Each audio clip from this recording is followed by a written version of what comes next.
എന്റെ പ്രിയപ്പെട്ട ഗുരുനാഥൻ പടച്ചവനെ അബൂ തൽഹ അബ്ദുറഹ്മാൻ മൗലവി, പടച്ചവനെ പ്രിയപ്പെട്ട ഉസ്താദ്, അല്ലാഹുവേ ദക്ഷിണ കേരള ജംഇയ്യത്തുൽ ഉലമയുടെ പുതിയ പ്രസിഡന്റാണ് പ്രിയപ്പെട്ട ഗുരുനാഥൻ. 50 വർഷമായി പടച്ചവനെ മുതഅല്ലിമീങ്ങളെ പഠിപ്പിക്കുകയാണ്.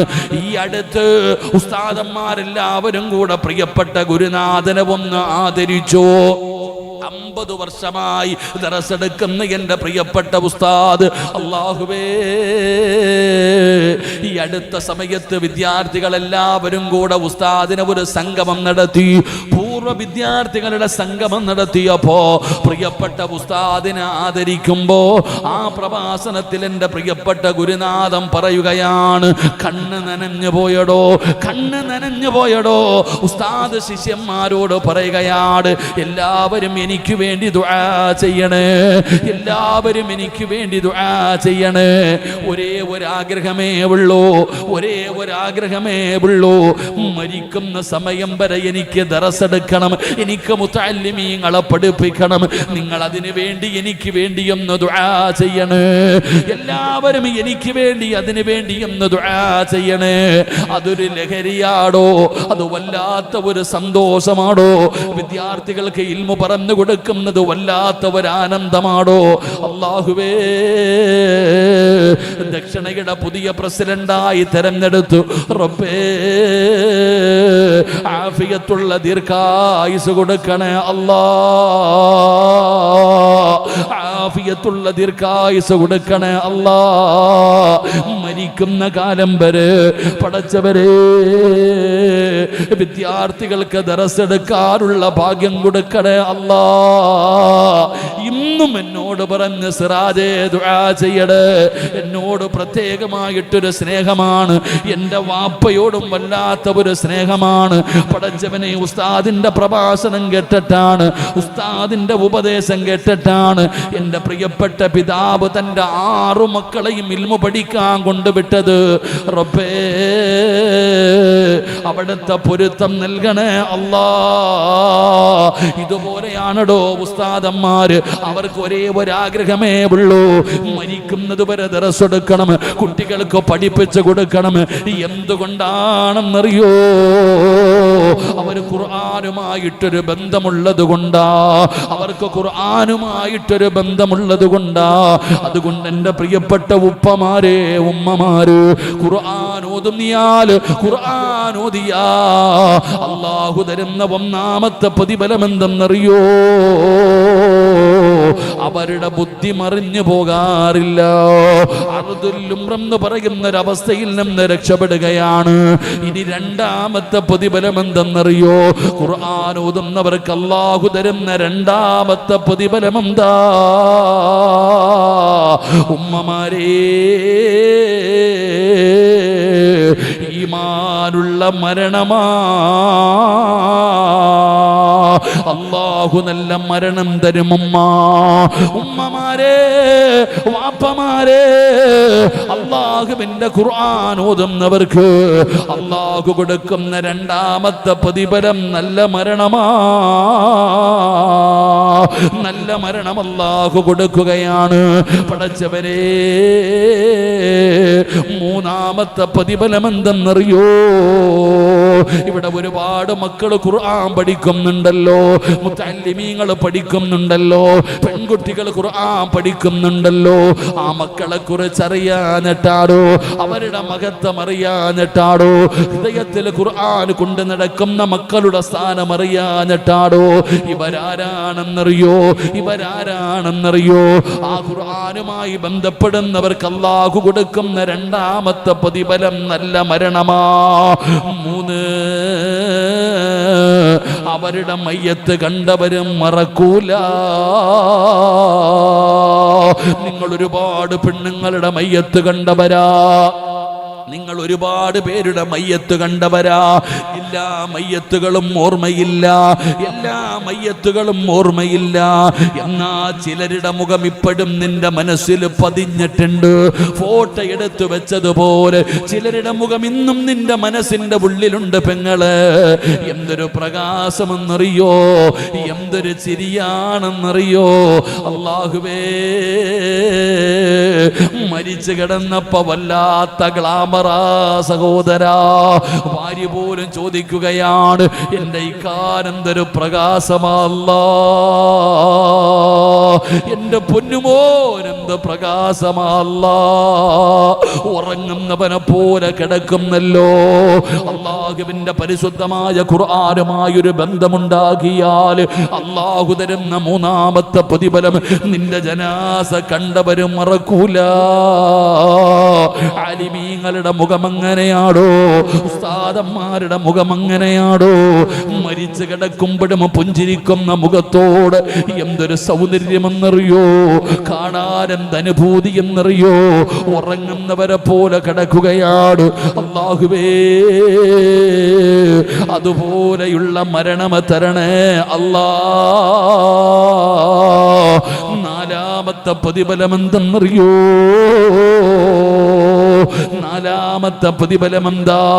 അല്ലാഹുവിന്റെ വിശുദ്ധമായ ഖുർആന് പാരായണം ചെയ്യുന്ന വാപ്പമാരോട് പറയുകയാണ്, നീ VIP ആണ്, നീ VIP ആണ്, നീ സാധാരണ ആളല്ല. നീ ആരാണെന്നറിയോ? നീ ആരാണെന്നറിയോ? അല്ലാഹുവിന്റെ പരിശുദ്ധമായ ഖുർആൻ പഠിക്കുന്ന മക്കളെ, നിങ്ങൾ ആരാണെന്നറിയോ? നബി തങ്ങൾ ഒരിക്കൽ സ്വഹാബത്തിനോട് പറയുകയാണ്, ആരാ ഖുർആനിന്റെ അഹ്ലുകാരെന്നറിയോ? ഖാസുല്ലാഹ് വമൻ ഖല്ലാന്റെ റസൂൽ എവിടെന്ന് പറയുകയാ, അല്ലാഹുവിന്റെ ആൾക്കാരാ. അല്ലാഹുവിന്റെ ആൾക്കാരാണ് ഖുർആനിന്റെ അഹ്ലുകാര്.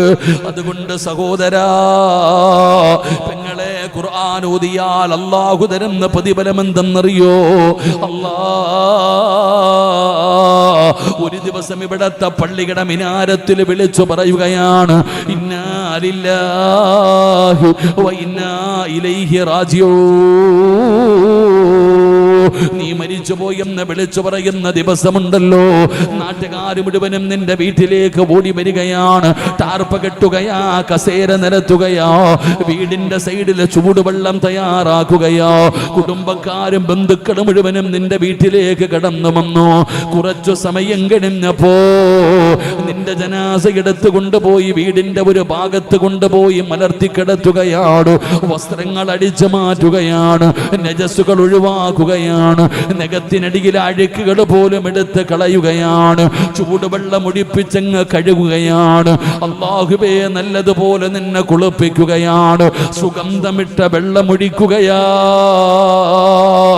ഒന്നുപടുപ്പിക്കുകയാ, തുടച്ചു വൃത്തിയാക്കുകയാ, പുതിയ തുണിക്കകത്ത് പൊതിയുകയാ.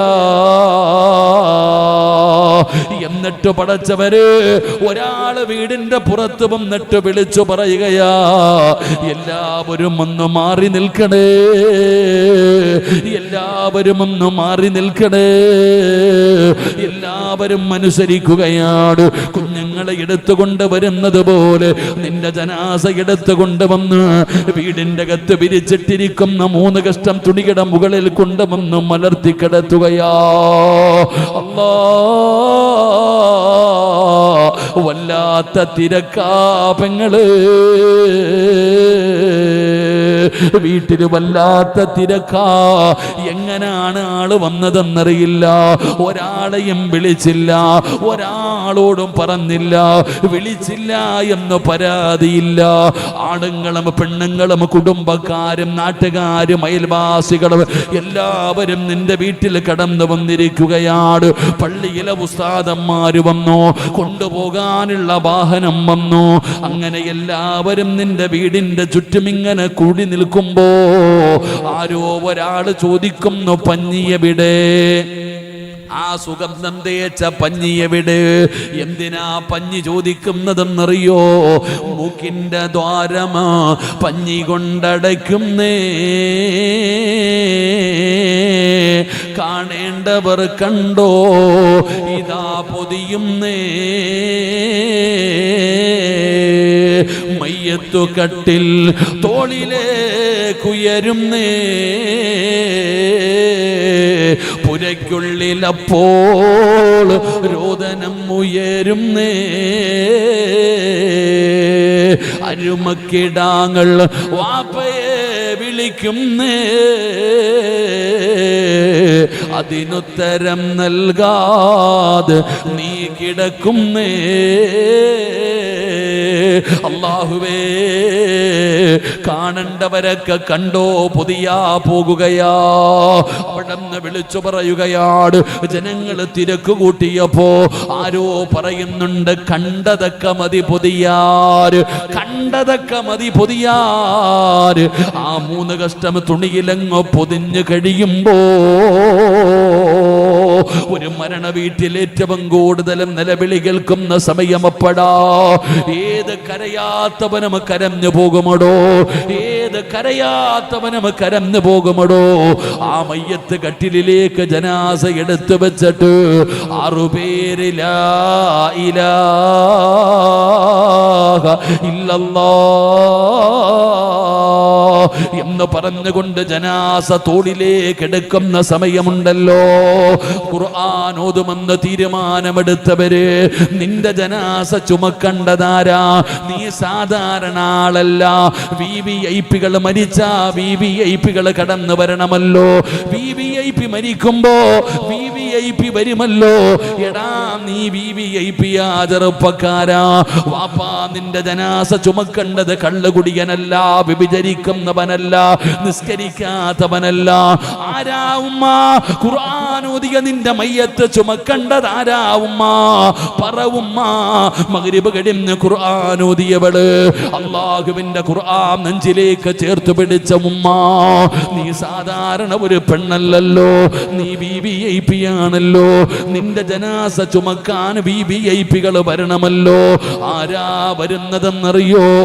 ആരാ വരുന്നതെന്നറിയോ? അല്ലാഹുവിന്റെ സൈന്യം വരികയാ.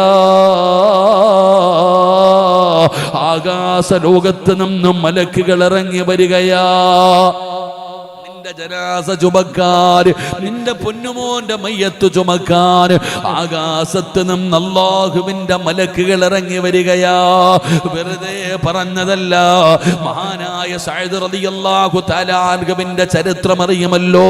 സഅദ് റളിയല്ലാഹു തആല അൻഹുവിന്റെ ജനാസ പടച്ചവരെ കണ്ടവര് പറയുന്നു, ഉറങ്ങുകയാണോ? അല്ലാ, എന്തൊരു പ്രകാശമാ അല്ലാ, എന്തൊരു പുഞ്ചിരിയാ അല്ലാ. സഅദ് റളിയല്ലാഹു തആല ലോകത്തോട് വിട പറഞ്ഞപ്പോ ആ മയ്യത്ത് കാണാൻ വന്നവര് മുഴുവനും പറഞ്ഞിരുന്ന വാക്കതാണ്, റബ്ബേ, ജനാസ മയ്യത്ത് കെട്ടിൽ എടുത്തു വെച്ചു. എന്നിട്ട് ജനാസ കൊണ്ടുപോകുമ്പോ അല്ലാഹുവേ, മയ്യത്ത് ചുമക്കുന്നവര് പറയുന്നു, ഭാരമില്ല, ഭാരമില്ല, മയ്യത്തിന് ഭാരമില്ല. സ്വഹാബത്ത് നോക്കുമ്പോ അല്ലാഹുവിന്റെ റസൂല് കാലിന്റെ തള്ളവിരൽ കുത്തിയിട്ട് നടക്കുകയാ. കാലിന്റെ തള്ളവിരൽ കുത്തിയിട്ട് നബിതങ്ങൾ നടക്കുകയാ. നബിതങ്ങളോട് സ്വഹാബത്ത് ചോദിച്ചു, യാ റസൂലല്ലാഹ്, അല്ലാഹുവിന്റെ നബിയേ, എന്തേ നബിയേ തള്ളവിരൽ കുത്തിയിട്ട് നടക്കുന്നത്? എന്തേ നബിയേ? സ്വഹാബാ, 70,000 മലക്കുകൾ ഇറങ്ങി വന്നു. സ്വഹാബാ, നടക്കാ സ്ഥലമില്ല. സ്വഹാബാ, കാലുകുത്താ സ്ഥലമില്ല. സ്വഹാബാ, 70,000 മലക്കുകൾ ഇറങ്ങി വന്നടോ. പെങ്ങളെ, സഅദ് റളിയല്ലാഹു തആല അൻഹുവിനെ ഖബർ കുഴിക്കുമ്പോ ഖബറിലെ മണ്ണിനൊരു സുഗന്ധമാ, ഖബറിലെ മണ്ണിനൊരു സുഗന്ധമാ. അവസാനം ഖബറിന്റെ പണി കഴിഞ്ഞപ്പോ അടിയിൽ നിന്ന് മണ്ണിങ്ങനെ തുടച്ചെടുക്കുകയാണ്. ആ ഖബർ കുഴിക്കുന്ന മനുഷ്യനുണ്ടല്ലോ, ഒരു പിടി മണ്ണ് വാരി തന്റെ മടിയിൽ വെക്കുകയാണ്. ഖബറടക്കിയിട്ട് വീട്ടിലേക്ക് ചെന്നു. രാത്രിയായപ്പോ ആ ഖബർ കുടിച്ച മനുഷ്യന്റെ വീടിന്റെ അകത്ത് വല്ലാത്ത സുഗന്ധമാ. എവിടെ നിന്നാണ് റബ്ബേ ഈ സുഗന്ധമടിക്കുന്നത്? എവിടെ നിന്നാണ് റബ്ബേ?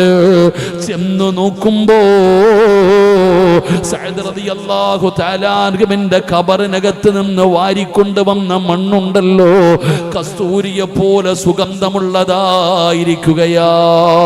ആ മനുഷ്യന് സഅദ് തങ്ങളെ സ്വപ്നം കണ്ടപ്പോ അവിടെ നിന്ന് ചോദിച്ചു, സഅദേ എങ്ങനെയാ സഅദ് ഈ പ്രതിഫലം കിട്ടിയത്? എങ്ങനെയാ സഅദ്? നിന്റെ മുഖം കണ്ടവര് പറയും വല്ലാത്ത മരണമാണെന്ന്. എന്തൊരു പ്രകാശമായിരുന്നു, നിന്റെ ജനാസയ്ക്ക് ഭാരമില്ലായിരുന്നു. മലക്കുകൾ ഇറങ്ങി വന്നല്ലോ, ഖബറിലെ മണ്ണിന് പോലെ സുഗന്ധമായിരുന്നല്ലോ. എങ്ങനെയാ സഅദ്? സഅദ് തങ്ങൾ പറഞ്ഞ മറുപടി എന്തെന്നറിയോ? ഞാൻ പിടിച്ച സുന്നത്ത് നോമ്പ്, ഞാൻ ഓതിയ ഖുർആൻ, അതിന് പകരം എന്റെ റബ്ബെനിക്ക് തന്നതാ എന്ന് സഅദ് തങ്ങൾ പറഞ്ഞെന്ന് പറയുമ്പോ ഈ സദസ്സിലിരിക്കുന്നവരോട് പറയുകയാണ്, രണ്ട് കാര്യമാണ് സഅദ് തങ്ങൾ പറഞ്ഞത്. ഒന്ന് നോമ്പാടോ, ഒന്ന് സുന്നത്ത് നോമ്പാടോ. അല്ലാഹുവേ, നബി തങ്ങൾ ഒരുപാട് നോമ്പ് പിടിച്ച മാസമാണ് ശഅബാൻ. നബി തങ്ങൾ ഒരുപാട് നോമ്പ് പിടിച്ച മാസമാണ് ശഅബാൻ. നബി തങ്ങളുടെ മാസമാണ് ശഅബാൻ. വശഅബാനു ശഹ്രീ, എന്റെ മാസമാണ് ശഅബാൻ എന്ന് നബി തങ്ങൾ പഠിപ്പിച്ച മാസമാ. പെങ്ങളെ, നബി തങ്ങൾ ഒന്നുകൂടെ പറഞ്ഞു, ഉമ്മ വാപ്പാ, നബി തങ്ങൾ ഒന്നുകൂടെ പറഞ്ഞു, റജബിന്റെയും റമളാനിന്റെയും ഇടയിൽ വരുന്ന ഈ ശഅബാൻ അത് ജനങ്ങളും മറക്കുന്ന മാസമാ, വലിയ പരിഗണന കൊടുക്കാത്ത മാസമാ. അതുകൊണ്ട് നമ്മൾ പരിഗണിക്കണമടോ, ഈ ശഅബാനിനെ പരിഗണിക്കണമടോ. ഒരുപാട് സുന്നത്ത് നോമ്പുകൾ പിടിക്കണമടോ. ബറാഅത്തിന്റെ മാസമല്ലേ ശഅബാൻ? അമലുകൾ അല്ലാഹുവിന്റെ മുമ്പിലേക്ക് പോകുന്ന മാസമല്ലേ ശഅബാൻ? ഖുർആൻ ഒരുപാട് ഓതണം പെങ്ങള്, ഒരുപാട് സ്വലാത്ത് പറയണം പെങ്ങള്, ഒരുപാട് നോമ്പുകൾ പിടിക്കണം പെങ്ങള്. അല്ലാഹുവേ, റമളാനിന് മുന്നോടിയായി ഒരുങ്ങണ്, മനസ്സും ശരീരവും ഒരുങ്ങണ്, റമളാനെ സ്വീകരിക്കാൻ ഒരുങ്ങണ്. എന്തിനാണ് 2 മാസം മുമ്പേ റമളാൻ വരുന്നു, റമളാൻ വരുന്നു എന്ന് വിളിച്ചു പറയുന്നത്? എന്തിനാണെന്നറിയോ? ഒരുങ്ങാനാ, ഒരുങ്ങാനാ. വീടും പരിസരവും പണ്ടൊക്കെ ഒരുക്കുമായിരുന്നു. റജബ് വരുമ്പോഴേ വീടും പരിസരവും ഒരുക്കുകയാണ്, വീട് വൃത്തിയാക്കുകയാണ്, റമളാൻ എന്ന് പറയുന്ന അതിഥിയെ സ്വീകരിക്കാൻ. അതുകൊണ്ട് എൻ്റെ പ്രിയപ്പെട്ടവരോട് പറയുകയാണ്, ശഅബാൻ മാസം കണ്ണടച്ച് തുറക്കുന്നതിന് മുമ്പേ തീർന്നു പോകും പെങ്ങള്. അതുകൊണ്ട് ഒരുങ്ങിക്കോ, എല്ലാരും തയ്യാറായിക്കോ, മനസ്സു നേരെയാക്കോ, ശരീരം ശുദ്ധമാക്കോ. അല്ലാഹുവേ, നമ്മുടെ ശീലങ്ങളൊക്കെ മാറ്റൂ. പടച്ചവനെ, നിസ്കാരങ്ങളിലേക്ക് കടന്നു വരട്ടെ. അല്ലാ, റമളാൻ എന്ന ജീവിതം മാറണമല്ലോ. തറാവീഹ് നിസ്കരിക്കണമല്ലോ, തഹജ്ജുദ് നിസ്കരിക്കണമല്ലോ, പകല് മുഴുവനും നോമ്പ് പിടിക്കണമല്ലോ, ഒരുപാട് ദിക്റുകൾ പറയണമല്ലോ, പട്ടിണി ഇരിക്കണമല്ലോ. എല്ലാ ശീലമാക്കൂ, എല്ലാ ശീലമാക്കൂ. അതിനു വേണ്ടി മനസ്സിനെ ഒരുക്കൂ, നിന്റെ എല്ലാ ശരീരത്തെ തയ്യാറാക്കൂ. അതുകൊണ്ട് എൻ്റെ പ്രിയപ്പെട്ടവരോട് പറയുകയാ, അല്ലാഹുവിന്റെ ഖുർആൻ മുറുകെ പിടിച്ചോ. അല്ലാഹുവേ,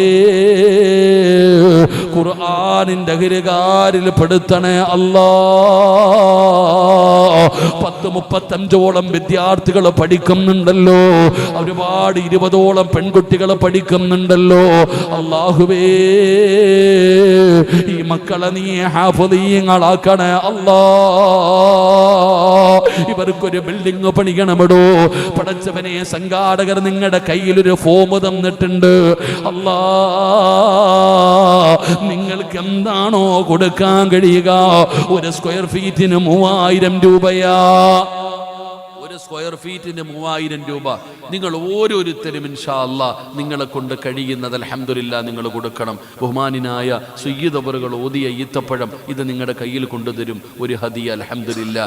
ഒരു 3 ചാക്ക് സിമെന്റിന്റെ പൈസ നിങ്ങളൊന്നും വേണ്ട, ഒരു 1000 രൂപ ഇപ്പം തന്നെ കൊടുക്കണമെന്ന് ഞാൻ പറയണില്ല. അൽഹംദുലില്ലാ, ഇത് നിങ്ങളുടെ മുമ്പിലേക്ക് കൊണ്ടുവരും. നിങ്ങളെല്ലാവരും അവരവരെ കൊണ്ട് കഴിയുന്നത് കൊടുക്ക്. അള്ളാഹു നിങ്ങൾക്ക് അർഹമായ പ്രതിഫലം നൽകുമാറാകട്ടെ. എൻ്റെ പ്രിയപ്പെട്ട സഹോദരങ്ങളെ, ഈ മക്കളെ നിങ്ങൾ സ്വന്തം മക്കളെ പോലെ സ്നേഹിക്കണം. ആരാന്നറിയോ ഇവരാരാണെന്നറിയോ? ഇവർ കാണാൻ ഇത്തിരിയേ ഉള്ളൂ. ഈ മക്കൾ നോക്കുമ്പോൾ ചെറുതാ, പക്ഷെ അവരാരെന്നറിയോ? അവർ VVIPകളാണ്. അള്ളാഹുവിൻ്റെ ഖുർആൻ പഠിക്കുന്ന മക്കൾ അവർ VVIPകളാണ്. ആ മക്കളുടെ മഹത്വം എന്താ? അവനെ എടാ എന്ന് പോലും വിളിക്കാൻ പാടില്ല. അത് നിന്റെ മോനാണെങ്കിൽ പോലും അള്ളാഹുവിൻ്റെ ഖുർആൻ പഠിക്കുന്ന ഹാഫിളായ മക്കളെ എടാ വാടാ പോടാന്ന് പോലും വിളിക്കരുതെന്ന അത്രയ്ക്ക് ബഹുമാനം കൊടുക്കണം. അവന്മാരെ തൊടണമെങ്കിൽ ഒതുവെടുക്കണം. അള്ളാഹു ഈമാൻ തരുമാറാകട്ടെ.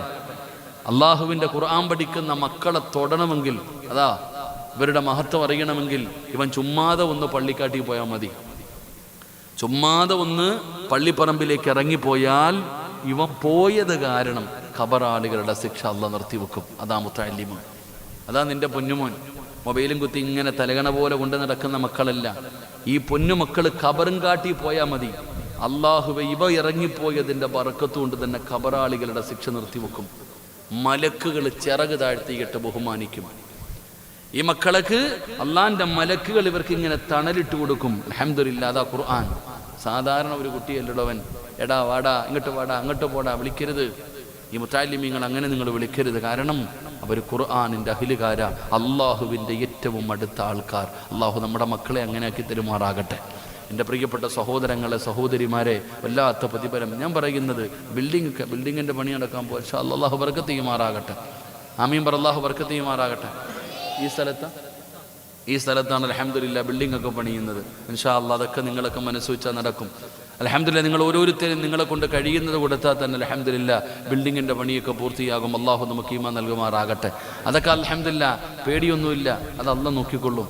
പടച്ചോൻ ഇഷ്ടപ്പെട്ടവരെ കൊണ്ട് അള്ളാഹു ഓരോരുത്തവരെ കൊണ്ട് അവരവരെ കൊണ്ട് കഴിയുന്ന രീതിയിൽ. ഇപ്പം സ്ഥലം വാങ്ങിയില്ലേ, ഇതെങ്ങനെ വെച്ച് അത് അള്ളാഹ് നടത്തി കൊടുത്തു. ഓരോ കാര്യങ്ങളും അള്ളാഹു നടത്തി കൊടുക്കും. അത് അള്ളാഹു അങ്ങനെ.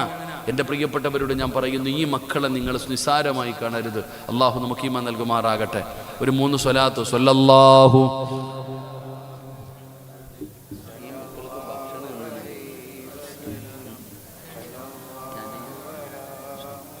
വെള്ളം തരും.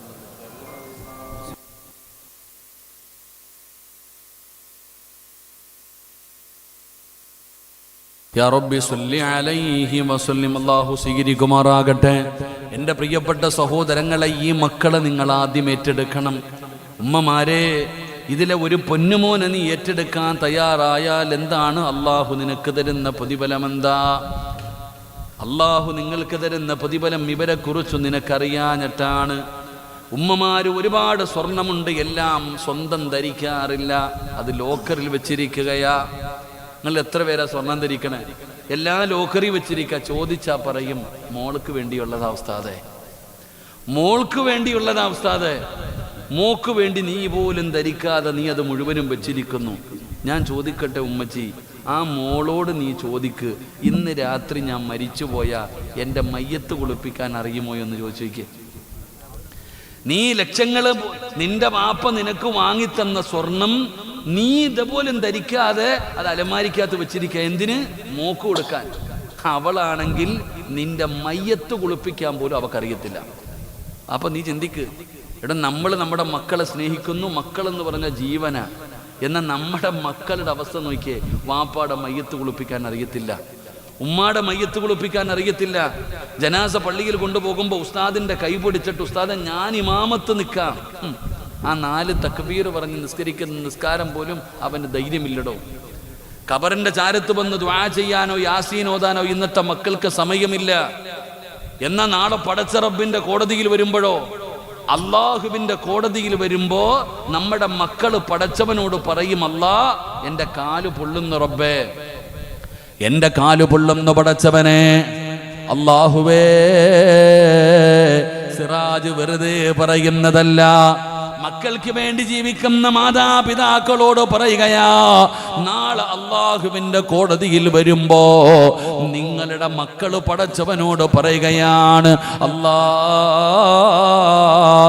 എന്റെ ഉമ്മാനെ ഒന്നും മലത്തിക്കടത്തിത്താ അല്ലാ, എന്റെ ഉമ്മാനെ ഒന്നും മലത്തിക്കടത്തിത്താ അല്ലാ, കാല് പൊള്ളുന്നു റബ്ബേ, കാല് പൊള്ളുന്നു റബ്ബേ, ഞാൻ അവരുടെ നെഞ്ചിന്റെ മുകളിലൊന്ന് കേറി നിൽക്കട്ടെ അല്ലാ. നമ്മുടെ മക്കള് പറയുന്ന ദിവസം മഹ്ശറ, നമ്മുടെ മക്കള് പറയുന്ന ദിവസമാണ് മഹ്ശറ. വാപ്പാ നരകത്തെ കാണുമ്പോ നമ്മുടെ മക്കൾ അല്ലാഹുവിനോട് പറയുകയാണ്, പടച്ച റബ്ബേ എന്റെ വാപ്പയുടെ നന്മ എനിക്കിതാ, എന്റെ വാപ്പയുടെ നന്മ മുഴുവനും എടുത്തു എനിക്കിതാ, എന്റെ തെറ്റുകൾ എന്റെ വാപ്പാടെ തലയിൽ കെട്ടിവെക്ക്. വാപ്പാനെ നരകത്തിലെറിഞ്ഞോ, വാപ്പാനെ നരകത്തിലെറിഞ്ഞോ, പടച്ചവനെ എനിക്ക് സ്വർഗം താ അല്ലാ,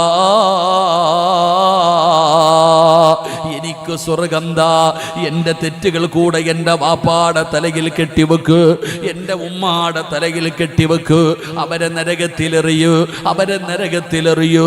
പെങ്ങളെ, നമ്മുടെ മക്കള് പോലും നമുക്കെതിരാവുകയാണ്. ആരും തിരിഞ്ഞു നോക്കൂല. വാപ്പയ്ക്ക് വേണ്ട, ഉമ്മയ്ക്ക് വേണ്ട, ഭർത്താവിന് വേണ്ട, ഭാര്യയ്ക്ക് വേണ്ട, കൂടപ്പറപ്പിന് വേണ്ട, സ്വന്തം മക്കൾക്ക് പോലും വേണ്ട. യൗമ യഫിറുൽ മർഉ മിൻ അഖീ വ ഉമ്മിഹി വ അബീ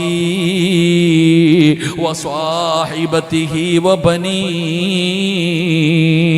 ഒരാൾ പോലും തിരിഞ്ഞു നോക്കാത്ത ദിവസം, ആരും പരിഗണിക്കാത്ത ദിവസം, എൻ്റെ പ്രിയപ്പെട്ടവരെ എങ്ങനെ രക്ഷപ്പെടാനാ പെങ്ങള്, എങ്ങനെ രക്ഷപ്പെടാനാ പെങ്ങള്? അതുകൊണ്ട് ഉമ്മമാരോട് പറയുകയാ, ഉപ്പമാരോട് പറയുകയാ, എന്തെങ്കിലും ഒരു നന്മ ചെയ്യൂ, എന്തെങ്കിലും ഒരു നല്ല കാര്യം ചെയ്യൂ. ജീവിച്ച് മരിച്ചു പോകുമ്പോൾ നിന്നെ കൊണ്ട് ആർക്കെങ്കിലും ഒരു ഉപകാരം ഉണ്ടാകണമല്ലോ. അതുകൊണ്ട് ഈ സദസ്സിലിരിക്കുന്നവരോട് പറയുകയാണ്, എൻ്റെ പ്രിയപ്പെട്ട ഉമ്മമാരേ, ഈ മക്കളെ സ്വന്തം മക്കളെ പോലെ സ്നേഹിക്കാൻ പറ്റുമോ? ഈ മക്കളെ സ്വന്തം മക്കളെ പോലെ ഒന്ന് സ്നേഹിക്കാൻ പറ്റുമോ? ഈ മോനെ നിനക്കൊന്ന് തിരഞ്ഞെടുക്കാൻ പറ്റുമോ? ഉസ്താദേ, അവനെ ഞാൻ ഏറ്റെടുക്കാം, ആ പൊന്നുമോനെ എനിക്ക് വേണം, ആ പൊന്നുമോനെ എനിക്ക് വേണം, അവനെൻ്റെ മോനാ ഉസ്താദ്, അവനെൻ്റെ മോനാ ഉസ്താദ്. ഈ പൊന്നുമക്കളെ ഏറ്റെടുക്കണം സഹോദരാ, ഈ പൊന്നുമക്കളെ നിങ്ങൾ ഏറ്റെടുക്കണം. നിങ്ങളുടെ മക്കളിൽ ഒരാളാകട്ടെ, നിന്റെ മക്കളിൽ ഒരാളാകട്ടെ, ഈ പൊന്നുമക്കളെ ഏറ്റെടുത്താ എന്താണ് പ്രതിഫലമെന്നറിയോ? എന്താണ് പ്രതിഫലമെന്നറിയോ?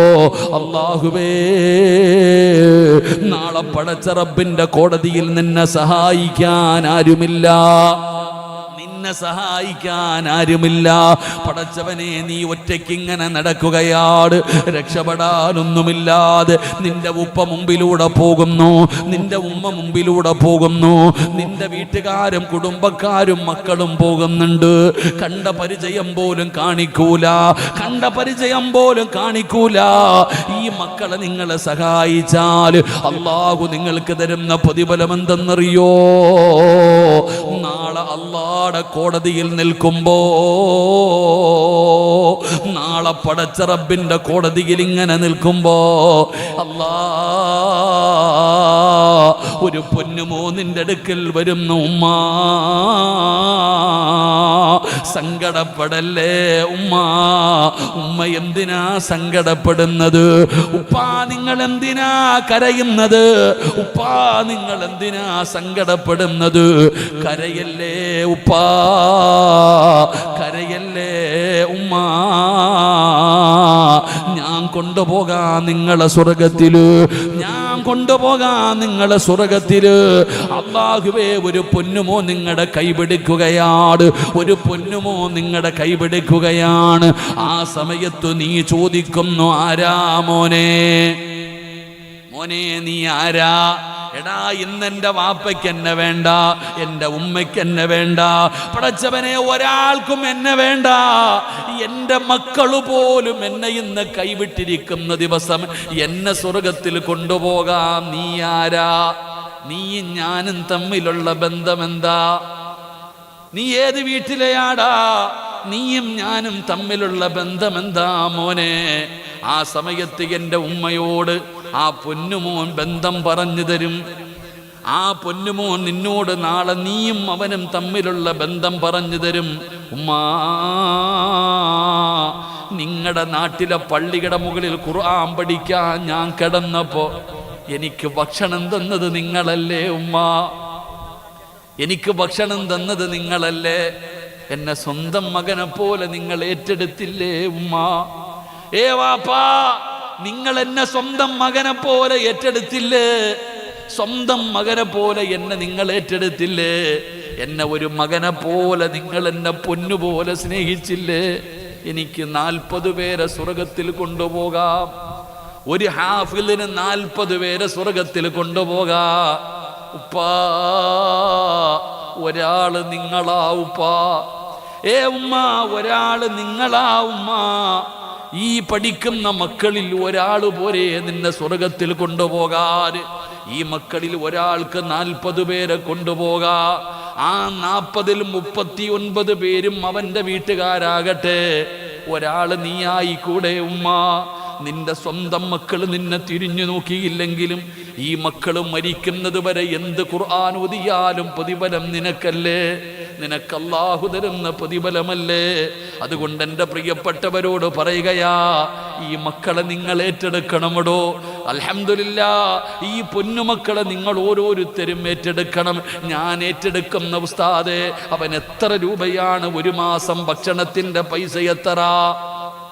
ഉസ്താദെ, അവന്റെ ഭക്ഷണത്തിന് എത്ര രൂപയാ? സഹോദരാ, നമ്മൾ ഒരു മാസം എണ്ണയടിച്ച് കളയുന്നത്, എടോ വണ്ടിയിൽ പോകുമ്പോ പെറ്റിയടിച്ച് കളയുന്ന പൈസയില്ലേ? അള്ളാന്റെ ഖുർആൻ പഠിക്കുന്ന ഈ മക്കൾക്ക് ഒരു മാസം പടച്ചവനെ ഭക്ഷണത്തിന്റെ പൈസ അൽഹംദുലില്ലാഹ് ഒരുമിച്ച് കൊടുക്കണമെന്ന് ഞാൻ പറയുന്നില്ല. ഒരു വർഷമുണ്ടോ അല്ലാഹുവേ, അടുത്ത ശഅബാൻ വരെ നിങ്ങൾക്ക് സമയമുണ്ട്. അടുത്ത ശഅബാൻ വരെ നിങ്ങൾക്ക് സമയമുണ്ട്. ഓരോ മാസവും പടച്ചവനെ ഈ മക്കൾക്ക് 2000-ഓ 3000 രൂപയെ ഭക്ഷണത്തിനുള്ളൂ. ഉസ്താദേ, ഈ പൊന്നുമക്കളിൽ ഒരാളെ എനിക്ക് വേണം. ഈ സദസ്സിലിരിക്കുന്ന എല്ലാവരുടെയും ജീവിതത്തിലെ മോഹമെന്തേ? നല്ല മരണം കിട്ടണം ഉസ്താദേ, നല്ല മരണം വേണം ഉസ്താദേ. വെറുതെ കിട്ടുമോ പെങ്ങളെ? ജീവിതത്തിൽ നല്ല മരണം കിട്ടാൻ നീ ചെയ്ത നന്മയെന്താ? നീ ചെയ്ത നന്മയെന്താ? എൻ്റെ പ്രിയപ്പെട്ടവർക്കറിയാം, എൻ്റെ വഴുത് കേൾക്കുന്നവർക്കറിയാം. ഞാൻ എപ്പോഴും ഒരു ഉസ്താദിൻ്റെ കഥ പറയും. ഒരു 36 വയസ്സുള്ള ഒരു പാവപ്പെട്ട ഉസ്താദിൻ്റെ ചരിത്രം പറയും. പടച്ചവനെ, ലെൻസിന് ന്യൂമോണിയ ബാധിച്ച് ലെൻസൊക്കെ ചുരുങ്ങിയിട്ട് പ്രിയപ്പെട്ട ഉസ്താദ് ഐസിയുവിനകത്ത് കിടക്കുകയാ. അപ്പോഴാണ് ഡോക്ടർ വന്ന് പരിശോധിക്കുന്നത്. ഇറങ്ങിപ്പോകുന്ന സമയത്ത് ഡോക്ടർ നേഴ്സിനോട് പറഞ്ഞു, അറിയിക്കേണ്ടവരൊക്കെ അറിയിച്ചു കൊള്ളാൻ. എൻ്റെ പ്രിയപ്പെട്ട ഉമ്മമാരെ, ഉസ്താദ് ഇത് കേട്ടുകൊണ്ട് കിടക്കുകയാ. ഉസ്താദ് ഇത് കേട്ടുകൊണ്ട് കിടക്കുകയാ. ഡോക്ടർ ഇറങ്ങിപ്പോയി. കുറച്ച് കഴിഞ്ഞപ്പോൾ നേഴ്സ് ഓടി വന്നിട്ട് പറഞ്ഞു, ഉസ്താദ് കിടന്ന് കരയുന്നു, ഉസ്താദ് കിടന്ന് കരയുന്നു. മറ്റുള്ള രോഗികൾക്ക് മുഴുവനും പ്രശ്നമാണ്, ഡോക്ടർ ഒന്ന് ഓടി വരണം. ഉസ്താദിൻ്റെ അടുക്കലേക്ക് ഡോക്ടർ ഓടിച്ചെന്നു. കരഞ്ഞുകൊണ്ടിരിക്കുന്ന ഉസ്താദിനോട്, ആ 36 വയസ്സുകാരനായ ചെറുപ്പക്കാരനായ ഉസ്താദിനോട് ഡോക്ടർ പറഞ്ഞു അത്രേ, എന്തിനാ നിങ്ങൾ കരയുന്നേ? ഏറ്റവും നല്ല മെഡിസിനാ നിങ്ങൾക്ക് തന്നിരിക്കുന്നത്. നിങ്ങളെ രക്ഷപ്പെടുത്താൻ ഞങ്ങൾ മുഴുവനും പരിശ്രമിക്കുന്നു. ഞങ്ങൾ ദൈവത്തോട് നിങ്ങൾക്ക് വേണ്ടി പ്രാർത്ഥന നടത്തുന്നു. നിങ്ങൾ അറിവ് പഠിച്ച നിങ്ങൾ പ്രാർത്ഥിക്കുന്നതിന് പകരം ഇവിടെ കിടന്ന് കരയുന്നല്ലോ. ഉസ്താദെ, നിങ്ങൾ കരയരുത്. അടുത്ത് കിടക്കുന്ന രോഗികൾക്ക് മുഴുവനും പ്രശ്നമാ. ഉസ്താദ് പിന്നെയും കരയുകയാ. ഉസ്താദ് പിന്നെയും കരയുക. ഡോക്ടർക്ക് ദേഷ്യം വന്നു. ഡോക്ടർക്ക് ദേഷ്യം വന്നു. ഉസ്താദിനോട് ചോദിച്ചു, എന്താ മരിച്ചു പോകുമെന്നുള്ള പേടി കൊണ്ട് കരയുകയാണോ? മരിച്ചു പോകുമെന്നുള്ള പേടി കൊണ്ട് കരയുകയാണോ? അപ്പൊ ഡോക്ടറോട് ഉസ്താദ് പറയുന്നുണ്ട്, മരിക്കാനുള്ള പേടി കൊണ്ട് കരയല്ല, ഞാൻ കരഞ്ഞാലും കരഞ്ഞില്ലെങ്കിലും മരിക്കും. അപ്പൊ ഡോക്ടർ ചോദിച്ചു, ഭാര്യയെയും മക്കളെയും പിരിയുന്ന സങ്കടമാണോ? തൻ്റെ മക്കളെ ഓർത്തിട്ടാണോ, ഭാര്യ ഓർത്തിട്ടാണോ? 10 വയസ്സിൻ്റെ താഴെ പ്രായമുള്ള 2 മക്കളുണ്ട് ഉസ്താദിന്. ഉസ്താദിനോട് ചോദിക്കുന്നു, മക്കളെ ഓർത്തിട്ടാണോ? അല്ല. നേഴ്സിനോട് പറഞ്ഞു, വീഡിയോ കോൾ വിളിച്ചു വേണമെങ്കിൽ കാണിച്ചു കൊടുക്കും, ഫോൺ ഉപയോഗിക്കാൻ പാടില്ല, പക്ഷെ നിങ്ങളുടെ കരച്ചിൽ നിർത്താൻ വേണമെങ്കിൽ കാണിച്ചു തരാം. അപ്പോൾ ഉസ്താദ് പറഞ്ഞ മറുപടി അല്ല. അപ്പോൾ ഡോക്ടർ ചോദിച്ചു, പിന്നെന്തിനാ നിങ്ങൾ കരയുന്നേ? പിന്നെന്തിനാ നിങ്ങൾ കരയണേ? ഉസ്താദ് കരഞ്ഞ മറുപടി മരിക്കാനുള്ള പേടിയായിരുന്നില്ല, ഭാര്യയെയും മക്കളെയും പിരിയുന്ന സങ്കടമായിരുന്നില്ല. ഉസ്താദിനെ കരയിപ്പിച്ചത് അള്ളാഹുവിൻ്റെ മുമ്പിൽ പോകുമ്പോൾ കൊണ്ടുപോകാൻ എൻ്റെ കയ്യിലൊന്നുമില്ലല്ലോ, എന്തും കൊണ്ട് ഞാൻ പോകും. ഇരിക്കണം. എൻ്റെ ഉമ്മാനോട് ചോദിക്കട്ടെ, ഇന്ന് രാത്രി മരിച്ച നിനക്കൊരു നല്ല മരണം കിട്ടാൻ നീ എന്ത് നന്മയാ ഉമ്മ ചെയ്തിട്ടുള്ളത്? ഉമ്മച്ചി സ്വന്തം ഒന്ന് ചിന്തിക്ക്. ഉമ്മയുടെ ജീവിതത്തിൽ ചെയ്ത നന്മ എന്താ? നിസ്കാരമാണോ, നോമ്പാണോ, സദക്കയാണോ? അത് നാട്ടുകാർക്കല്ലേ അറിയത്തുള്ളൂ. ഉമ്മ, വാപ്പാ നിനക്ക് എന്ത് നന്മയാ ഉള്ളേ?